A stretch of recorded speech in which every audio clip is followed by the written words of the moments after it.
எல்லாருக்கும் வணக்கங்க. இந்த கோயில் பேர் வந்து நம்பியூரில் இருக்கக்கூடிய ராஜமாகாளி அம்மன் கோயில் சொல்லிட்டு இங்கே ஒரு சின்ன கோயிலாக தான் நாங்கள் ஆரம்பித்தோம். இன்னைக்கு இவ்வளோ பெருசாக வந்திருக்கு. இன்னும் இதோட சக்தி அப்படின்னு சொல்லி கேட்டிங்கன்னா, இன்னைக்கு பூரா பேசிக்கிட்டே இருக்கலாம். ஆனால் அவ்வளோ நேரம் உங்ககிட்ட பேசி உங்களை நான் போர் அடிக்க விரும்பலை. இவகிட்ட வந்து உட்காந்து மனசு விட்டு நீங்கள் பேசுனீங்கன்னா அவ கூட பேசுவான்.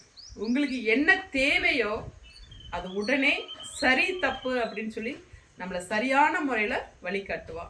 உங்களுக்கு ஒரு பிரச்சனை அப்படின்னா இவளோட பேரை நீங்கள் சொல்லிக்கிட்டே இருந்தீங்க அப்படின்னு கேட்டிங்கன்னா அந்த பிரச்சனையை எப்படி சால்வ் பண்ணணும், எப்படி ஹேண்டில் பண்ணணும் அப்படிங்கிறத இந்த தாய் அழகாக வழி நடத்துவாள். அவளோட பெருமையை இந்த நாள் பூரா சொல்லிக்கிட்டே இருக்கலாம். எவ்வளவோ அதிசயங்கள் செஞ்சுருக்கிறான். என்னெல்லாம் எடுத்துக்கிட்டிங்கன்னா இன்றைக்கி நான் எங்கள் உயிரோடு இருக்கேன்னா அதுக்கு காரணமே அவள் தான். நான் செத்து போயிட்டேன்னு தூக்கி போட்டாங்க, என்னை காப்பாற்றி என்னை இங்கே கூட்டிகிட்டு வந்து உட்கார வச்சிருக்காருன்னா அது அவளோட கருணை. இது தாண்டி வேறு ஏதோ சொல்றதுக்கு எனக்கு முடியல. நன்றி.